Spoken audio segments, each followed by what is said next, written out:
right, so thanks everybody again for coming today. My name is Evan. I'm on the marketing team for Rzr. Nearby we also have AJ. He was the program engineer for the entire program for this vehicle. We have Steven Franker as well, who is a suspension guru and can pretty much do anything else you might need, welding, whatever. And then Reagan from Fox is also here for expertise on suspension, all the live valve stuff. We also have a live valve shock setup that he can kind of talk you through some of the really intricate pieces if you should have any questions about that as well. So we're gonna get right into it. I'm sure everyone's seen, kind of the 4-minute launch video, some other things, specs on the website. I'm sure you guys all went there like straight away. So I won't belabor you with too many crazy details, but we will get pretty into it. Basically, I just want to run through some of the main stories that are in the development of this vehicle and things that you guys should pay attention to just kind of out on the trail today, because there was a lot of work that went into this machine. It is completely redesigned from the old turbo, and that's kind of the main story of this. It is absolutely nothing like the Rzr XP turbo that you guys have all kind of known and loved in the past, right? Obviously the biggest difference is, wider, 72 inches, but it's really not just a long travel kit. That would be a massive undersell of this machine. Literally every piece of this machine has been gone through by AJ and team, redesigned, re-engineered. You'll see it out there. It's pretty special. The one thing that is the same to the Rzr XP Turbo as of today would be the power plant, obviously, right? So we're still running 168 horses, but the way we use that power has been obviously completely redesigned. So the drivetrain, the suspension, the tires, everything like that, all brand new. One other piece on the power is that we did increase the top speed from 80 miles an hour to 85 miles an hour, and then we tinkered with the throttle mapping to be quite a bit more aggressive, a lot just to get the bigger tires off the line faster, but just for some kind of overall performance upgrades for the machine. So the engine calibration is different. But what we're going to walk into is 3 main facts or messages that we want to talk about with this machine that really set it apart from the rest of the industry. Number 1, this is the industry's toughest machine.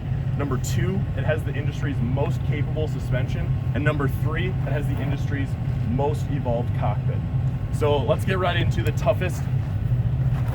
This machine is running 32-inch tires straight from the factory. Let's say that one more time. You'll probably hear it a lot more times today, but 32 straight from the factory, guys. That's freaking awesome. I know, obviously, a lot of consumers, this is something that they're doing with, aftermarket modifications, putting 32s on. They'll try to control the extra force. Usually they'll put something on like stronger axles, some bigger bolt-ons just to manage that. This is truly the only machine in the side-by-side world that is set up from the chassis to the drivetrain. Every single piece of this machine is set up to run 32-inch tires. You wouldn't think that just changing a few inches does that much from a capability force standpoint to the vehicle, but these are actually driving 2 to 3 times as much load and force into the links, the drivetrain, the chassis itself.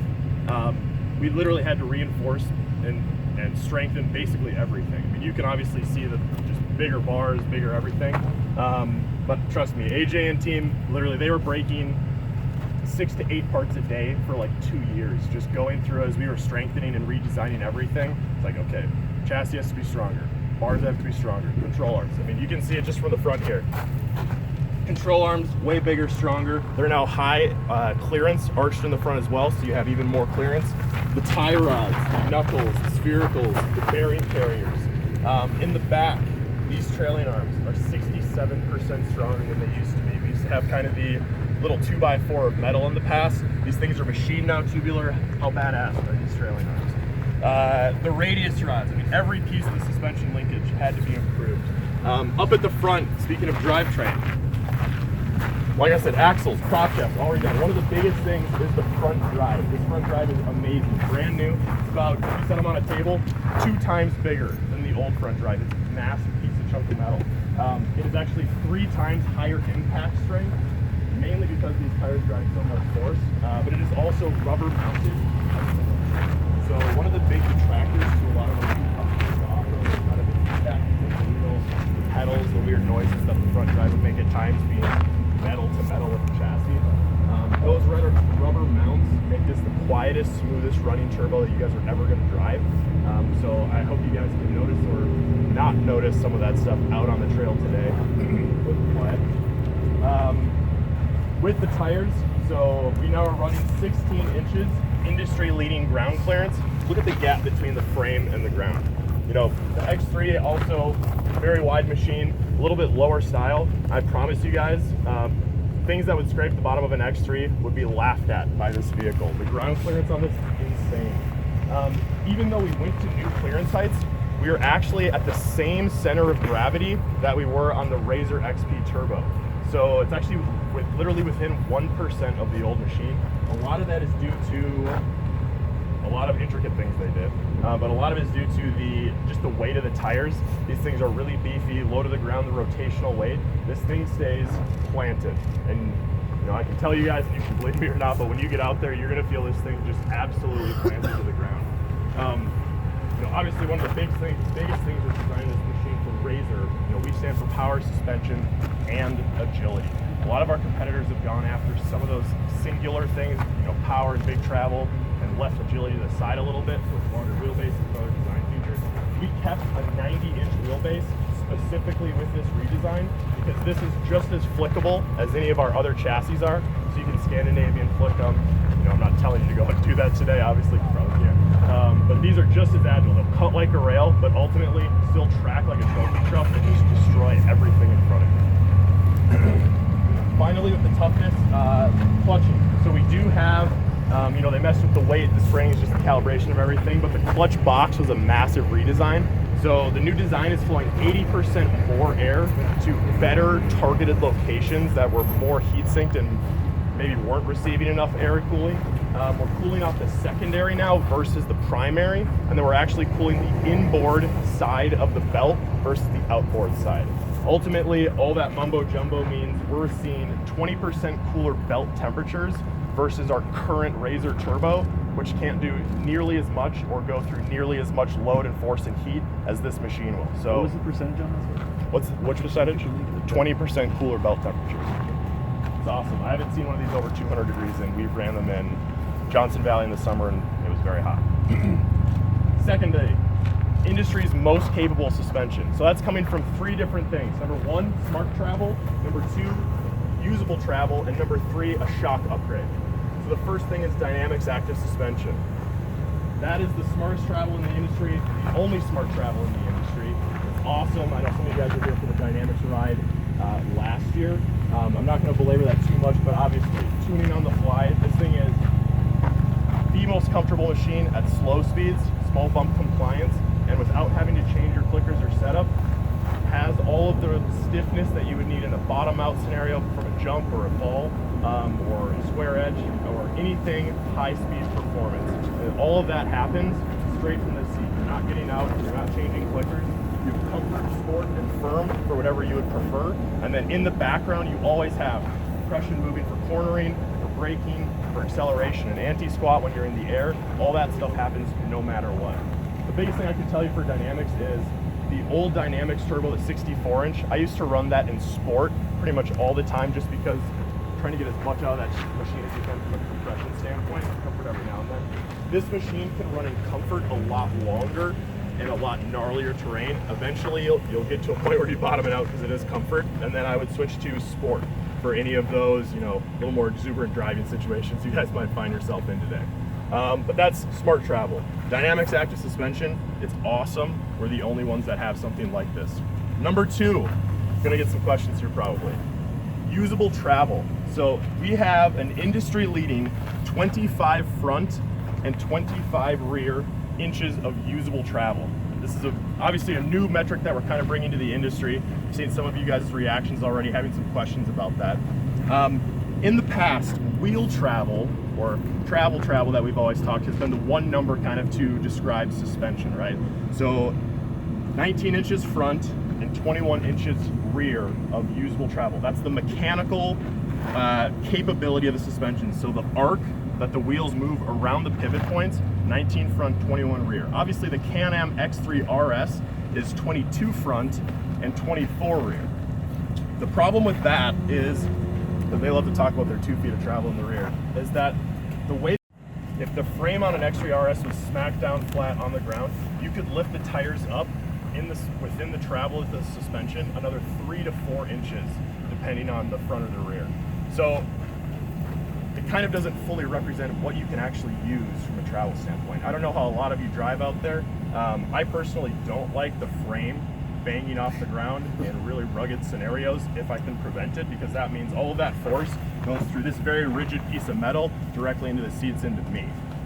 When our suspension is completely compressed or in full jounce, we still have a 1/2 inch of clearance that would prevent you from smashing the frame on the ground. So, usable travel, getting back to it. The way it's measured is if the vehicle is in full droop, you were hanging it in the air, you would measure usable travel from bottom of the skid plate to the bottom of the tires where it's hanging in full droop. So essentially it's, if you were traveling, the chassis was traveling through to the ground, it would be all of the distance that you could use to travel through before the chassis impacted the earth. So we have 25-25, like I said, that's an inch more in the front than the X3 RS and 1/2 inch more in the rear. And again, that's because where their arch is set up for their mechanical travel, it's not designed to stop the frame from hitting the ground. We feel a little bit like we're taking crazy pills, people talking about 2 feet of travel, but that's why we're introducing this, not to bait and switch consumers by any means, but to add another metric to help them understand what they're actually getting out of their suspension. Sure, we'll probably have more questions on that, so happy to walk you guys through any of that in more depth after. But I will move on to the third thing here, which is the upgraded shock. So, live valve, internal bypass 3.0s. These things are totally rugged. They're awesome. This is literally the best suspension setup I've ever ridden. In 17, we had the no dynamics. We had internal bypass shocks, right? We moved to 18, we went to the dynamic system and actually decreased the hardware from a internal bypass to a podium RC2, basically single zone with a bottom mount cup. And then let the software program across that, which is actually an amazing setup if anyone's ridden the dynamics. On this machine, we went back to an internal bypass version of the live valve shock. So that's a new piece from Fox. It is an absolute monster. And then dynamics was retuned and calibrated to work across the 5 compression zones of the internal bypass, as well as obviously the massive travel on this thing. Suspension is absolutely unbelievable. Again, you'll feel it when you're out there. You don't have to take my word for it by any means. Third and final thing is this has the industry's most evolved cockpit. So, I mean, the biggest thing, obviously you can see the new design, right? All the panels have been touched. There's awesome new lighting on the rear, all LED. There's really awesome new lighting on the front, right? We got the Fang accent lights now, super cool, really aggressive design. But the inside has been completely redesigned as well. Basically anything that you can touch in here, aside from like the shifter and the cup holders, has been redesigned and made more premium in some way. So obviously we got the new seats. We have a 4-point harness straight from the factory, something consumers have been asking for. We have a brand new wheel, something consumers have definitely been asking for. This is a Sparco wheel, flat bottom. This thing is a home run. The little bit smaller diameter feels really nice. You're gonna feel it out there on the trail. And then the driving position is actually brand new. So they tinkered with the angles a little bit. This won't sound scientific at all, but basically the wheel is a little bit more down and into you. So just the way your elbows kind of fit, and you just have this really nice setup, really race inspired, really just ergonomically feels better. It's something you'll see out there.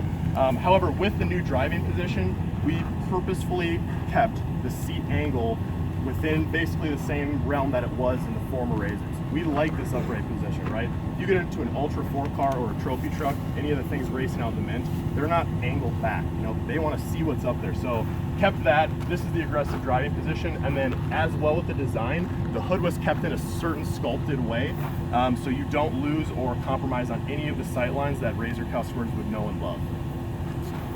Finally, like I said, everything else has just been redesigned. So, you know, you got the click outs are all pre-cut, the switches are all repositioned, a little bit of a premium texture, just kind of increase the feel of the vehicle. You got the cluster of gauges right behind, so you got your tack right here, you got your speedo, opposing needles, it starts up, looks super awesome. There's more storage, so actually all the storage has been increased. The center console is also increased and kind of pushed back in a way, so tall guys like me don't hit their knee anymore, which is fantastic. And on top of all of that, Ride Command comes standard. GPS tracking, navigation, syncing your phone up with Bluetooth, all that good stuff. It's connected to a rear-facing camera as stock on the vehicle, so throw it in reverse, you can see anything, rocks behind you. It's also pre-wired in the front. Literally, if you took the hood off or look back here, you can see it. Little plug ready to go. Pre-wired for a front camera. It's like one of the cheapest things on our store. So rock crawling, anything you want, you got a front camera ready to go. It literally just pops in, connects, and it's up and running on the screen. So any of these that you made a checklist of all the things that you could have premium in a cockpit, went across any competitor, check, harnesses, all that stuff. We stack up with any other competitor, pound for pound, and we have ride command. So this thing is just absolutely awesome. Last thing just on the design, obviously, moved to a lower profile rollover protection system. The whole thing's beefier, 8-point, a lot more welds than bolts that we used to have, just as far as the ratio. So you got the one continuous piece, and then the two middle sections are all that bolt in. But this thing is just absolutely awesome. It's about a little more than a bar and change lower in the rear than it used to be, kind of from that wedge we had. Just a lot more sculpted like a buggy would be. And then obviously the aluminum roof coming straight from the factory. Something else consumers had asked for. But like I said at the beginning, guys, this is absolutely nothing like the current Rzr that we know today. The gap in performance from this machine to the old machine isn't just big, it's literally mind-boggling. And that probably sounds cheesy, and you don't have to believe me once again. When you get out there, you're going to have a moment where you think you're still in a 64-inch Rzr, and you're in a scenario where you're going too fast probably for what the terrain would recommend, and you think, okay, I'm about to get hurt or feel some kind of punishment in some way, and then just literally nothing happens. I mean, it is unbelievable what this machine can do. You guys will see that out there today. Really excited for that to happen. So otherwise, any questions from anybody? What is the weight difference between the XP Turbo and XP Turbo S? 17 and change. Hey AJ, exact weight on this vehicle as compared to the forward turbo as well. So wet weight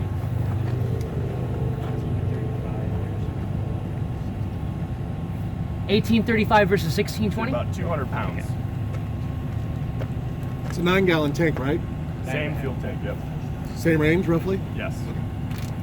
It depends, how you're punching the throttle, and you're able to stay in the throttle a lot more on these, so results may vary. Okay. We do also have a fully or largely accessorized vehicle over here. We have brochures if you guys want to check out. So with the frame is completely brand new. We did try to save some of the mounting points for some of our accessories. So the rock sliders we've always had for the XP lineup still work on this machine. With the suspension mounting points changing, the rear and the front doesn't work with the same bumpers. So we have new bumpers, obviously, but took care of everything from an accessory standpoint as well. Any questions? Otherwise, you'll have more, I'm sure, as you ride. So we're going to move over to the vehicles now. The person you came with, because you should be in pairs of two, you will be riding with, obviously. If you want to set up GoPro mounts or whatever you guys want to do to get some more content, feel free to do that. We can have an extra 10 minutes to do that for sure. But jump on in. We will also, just so you know, have RS1s once we get out there. So at the point where we would switch drivers, or at the Pioneer when we're eating, just feel free to knock the Polaris person on the shoulder in one of those and say, hey, I'd love to drive that, and they will switch places with you until you would like to switch back. And one more comment I want to add for the group. So try and stay in four-wheel drive as much as you can today. Not only I want you guys to experience the isolated front drive, but also it just helps keep down on the dust and make sure everyone's riding safe today and being able to have good visibility. And if there's a lot of kind of stop and goes sometimes, so when you're taking off, try not to just mash the throttle and get big dust clouds to the guy behind you, so you can kind of keep visibility up for everyone. But also, we just want to make sure you guys get the full experience in front drive. So. Make sure to have fun. All right, let's do this. Get